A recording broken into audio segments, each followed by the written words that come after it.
welcome to the Codec Moments podcast with me, your host for this week, Matt Holt, and joining me is... Ali Cornwall. Hello. Hello, how are you doing? Yeah, not bad, mate. You? Not bad, not bad. We've been, how long? Probably about 6 weeks since we last sat down and recorded something. It's been a while. The longest actual break where we've physically not been able to record, I think, since Eurogamer last year when we went on that spree. I know we've had a little bit of a break and whatnot, but yeah, it's just been a nightmare to get in front of the mics. It's been It has. Coordinating schedules has been an absolute nightmare. Yeah. Almost as much of a nightmare as installing dishwashers. Which is what got in the way of the last record. Believe it or not, nothing exciting, just putting a dishwasher in got it. Meant that didn't happen. We are not joined by Mr. Brown this episode because, well, by the time this goes out, his wife might have gone into labour and he might have another child. But at this point, he's on watch, and I don't think he dare move more than 5 meters from her in case she goes into labour. Yeah, it's imminent. It is, isn't it? It's any second. In fact, we could be talking right now and he could be rushing her to hospital. So if that's happening, good luck. Yeah. Give a push for us. But what we are here to talk about is Codec Momentum for September. Yeah. And for clarity, we are recording this on the 17th of October. So we are way behind the curve at the moment with the months. But we need to update you guys, let you know what went on last month, and pick a winner for the entrant who randomly gets selected. Of course, that's how random prize draws work. I can't think of any other way to describe it. Yep, that's the one. But I think before we dive into that, how about you tell us what you've been playing? So for last month's Momentum, I was on holiday. Took my Switch, which is just the perfect thing to take away with you. And to be fair, I had the intention of really getting into Final Fantasy VIII again, but I didn't get that. Well, I didn't say get that much time. There's a couple of days where it was a bit rainy, but I just couldn't get into it for some reason. I really want to, and I love the game still. I just wasn't in the right mood for an RPG. So I ended up ploughing through My Friend Pedro, which is a great little game. Really, really nice. I enjoyed it when I think I got a review code through and did all that stuff, but just never got around to finishing it. Yeah. And as you get through it, it's just loads of fun.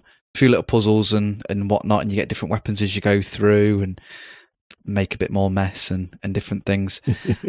Plus, towards the end, it just gets a little bit crazy. I wasn't expecting it to go as mental as it did, I'll be honest. I was like, oh, okay, so this is happening. And I saw today that there's a free update, Code Yellow, I think it's called, or something. Code Yellow, the free Code Yellow update, which adds, is it something like 13 modifiers to the game? Oh, right. Nice. So I think everything from kind of big head mode to, well, with that game, we've absolutely no idea. It's more bananas, probably. Yeah. At some point, yeah. So it's apt timing then. Yeah. So it's really enjoyed it and managed to get that finished. And then I've also, which has kind of gone into this month that we're currently recording in, been playing Mario on the Switch. Oh, yeah. So I'm trying to get that finished because I know it's a fairly quick one to finish. I've just never got round to, even though I got it at launch, it's one of those things, isn't it? You just get more games given to you and get distracted with something else.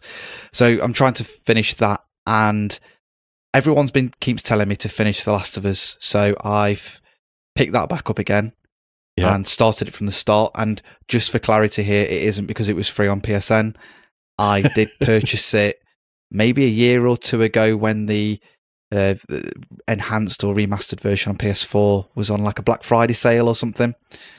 And I did play it on the PlayStation 3, and I think I still actually have that copy as well. So either way, I qualify to play it when I want.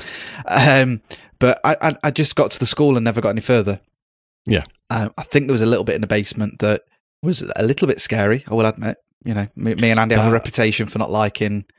Yeah, it's in the basement of the school, isn't it? Yeah, and you turn a generator on or something and that bloater as it comes running at you. It is one of the creepier parts, and then when you get to the school hall, There's sort of a mini boss fight kind of thing Yes. in there. That's about halfway through the game. Yeah, something like that. Maybe a bit further. So I'm actually a chunk into it.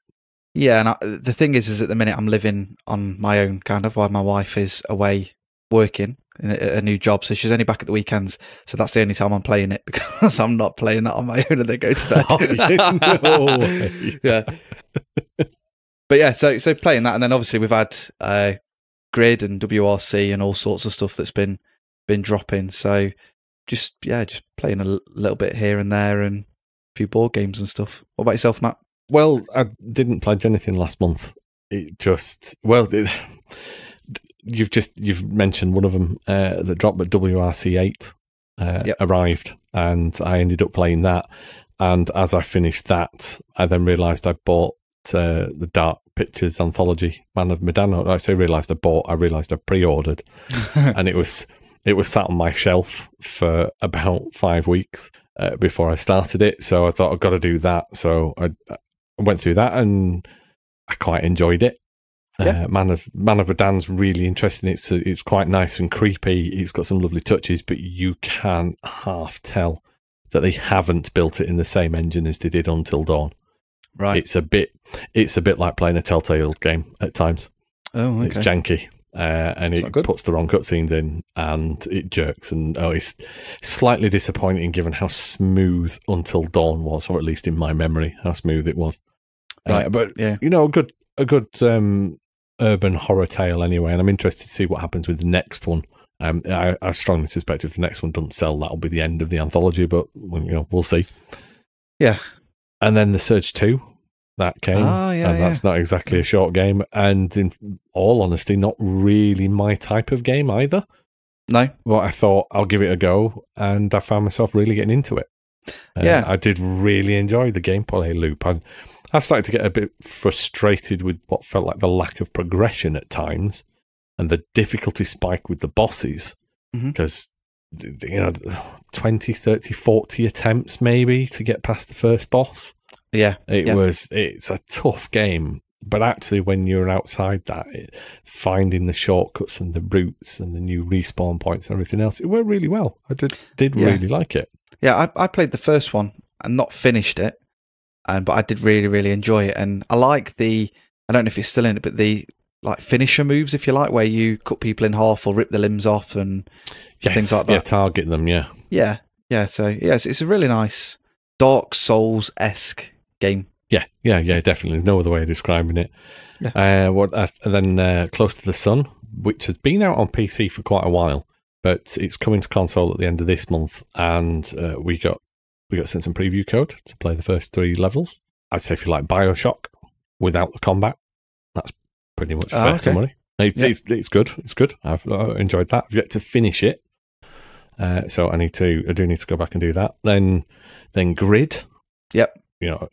We'll come back to Grid in another podcast, because I think we could fill an hour on that quite easily. Yep. I did a bit of mobile gaming. Oh. I've done a bit of something called Takeaway, which is not an odd way of saying takeaway.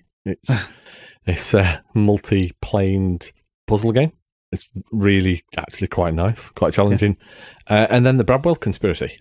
Yeah. Have you been playing that as well? No, I was with yourself and Andy when he played it for like an hour, and we just sat shooting the breeze with the 2 devs from it. Yes. At Eurogamer last year. That's a nice narrative game. It needed a patch. Okay. It needed a patch. Yeah. Because I was put off playing in the first instances because of how much slowdown there was just for walking around, and they're not particularly demanding environments. So there was something quite clearly not optimized there, but that seems to have been fixed, and actually it's a lovely little story game. Really is. Yeah. It sounded really good, and the guys were really, really passionate about that game. Just talking to them, and really nice guys as well. Yes. It was interesting because of the interview, which you can find on the website if you just search Bradwell Conspiracy. I recognised Holly Pickering as stepping in and doing some of the voice acting in some voice notes on a computer. And I started thinking, that sounds familiar. Oh, it's so-and-so. It's really nice. It was really nice going through that. So I haven't done any Codec Momentums. but I have been to quite a few games. Yes, yeah. None of them qualified. So no. So you finished a lot, but nothing that was technically on your backlog. Yeah, that's true. Yeah, I am going to do one this month, though. I've put Etherborn in. I want to do that as a finisher. So okay. I've whacked that one in, but then I realised I've only got about 10 days left to get it done. Yeah, I might be struggling to get mine finished. Yeah. So anyway, that's enough of us. How do we think everybody did last month in the community? Were there any highlights, lowlights, anything that stood out for you, Ali, before we get into the leaderboard? Nothing major, I don't think. It was a fairly quiet month on the whole. I think it was. I don't know if people were just absorbed with actually the amount of new releases that we had through the month and just ended up wanting to play something new. Yeah, it'd be interesting for people to let us know, because other than Stu that's on a mission, there's not been an awful lot of submissions. And it'd just be interesting to know why. Is it just, like you say, other things coming about, people playing stuff that's not eligible, too much new stuff, people going on holiday? So for like myself, although I managed to finish something, is it just the fact that people are on holiday because the kids' holidays are finished, so you're now, or is it the fact that your kids are back to school? And I don't know. Yeah, it is. Yeah, it was a relatively quiet month. Yeah, still a good amount of entries. Yeah. And we know October is silly release month as well. Yep. As we're recording this, we're a week away from Modern Warfare. Oh yeah, I believe you have that on pre-order. Oh yeah. Xbox or PS4? I've gone Xbox. Oh. And I really, really hope... No. I really hope that I don't get screwed over and either have to double dip or request a refund, which would be my first ever refund, if the cross-compatibility doesn't work. I'm taking a massive punt, because technically it shouldn't matter what I buy it on. No, it shouldn't. The only thing I'm not clear on with the cross-play stuff is... So say, you play on Xbox, I'll play on PS4. Yep. We can play together, but that isn't through us searching to join each other. Isn't it just random placement? Just you're on, they put the servers together and that's it. You can't actually select who you game with. From what I've seen, I think basically you create a Treyarch account, I want to say. All right. Whoever's publishing it. A little bit like the Ubisoft account, and you create your friends and add your friends on Ubisoft's own system. Yes, so you create an account with, I think it's Treyarch that's publishing it. Let's just say Treyarch, because I'm not 100% sure. And it's Infinity Ward, isn't it? Oh, is it Infinity Ward? I can't remember. Whoever it is, that's should we get it right? Yeah, let's do it. Yeah. I've got it up here, but it just says by Activision. Infinity Ward. And from what I've seen, I've done a little bit of research in terms of on YouTube and whatnot, and there's a few big YouTubers that are still mainly focused on COD, although they've branched out to do other things, and they tried it in the beta, and from what I gather, they've tried it with Xbox, PS4 and PC all playing in the same party, and you create an account on their website that you also log into on your console, and you find people that way, and you can invite each other to games. Right, and so that works. Might actually be all right. Yeah, and also for party chat, something I didn't know about is that you can, when you mute everyone or mute someone in the party, it mutes both ways. So it's not just you're not hearing them, they're not hearing you either, which I didn't realise. Because there's a few things on Reddit and whatnot, so I've done a bit of research into it, and I just hope it works, because it apparently worked really well in the beta, and I don't care if it, because I know it changes the algorithm a little bit, that if you invite someone off a PC and they're playing keyboard and mouse and you invite them to your party and you're on controller, it will not screw up the algorithm, but it will just go, well, if you want to play with anybody and take that just lets you disadvantage, then do it. So touch wood, I hope it works, because at the end of the day, I've only got a standard PS4, so I want to get the best from my games. I want to play on my Xbox One X, and if it works, happy days. If it doesn't, I'll be a little bit angry. I've got more people playing on the PS4, but yeah, we'll see how it goes, because I'll be honest, it's the first Call of Duty in a long time that I am considering picking up at launch. Yes. I didn't bother with last year's. No, I haven't bothered with one since, I think, Ghost. once they started having like the boost jumps and hovering around in the air and different things like that, it lost me. I'm not. Yeah.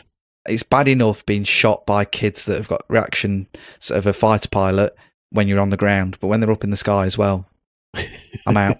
Thank you. Oh no! Oh well, no. It'd be worth checking out then. Yeah, we'll probably have to do an episode on it or something. Yeah, I'm sure we will. Yeah, going back to form, hopefully. Yeah, first one I've been interested in for quite a while, mainly because of the single player. That looks like it could be a lot of fun. Yep. And I missed the original Modern Warfare. Yes, yeah, and it's nice that it's should we call it a reimaginative? However you pronounce it, but it's not a remake as such. It is, but I don't know. They're just kind of taking the original and maybe doing what they originally wanted to do with it, with a slightly different storyline. Possibly, it's going to be interesting to see how it plays out. Yeah, but yeah, be good. Hopefully. Should be. Yeah. Right. Well, shall we do it then? Shall we get onto the leaderboard? In 21st place, it's Lucendien with 1 point. Then we've got Welsh Benno in 20th and Kia Soze 13 in 19th. In 18th, we've got S. Bonnet. I've probably pronounced it wrong again, but that's what I do best.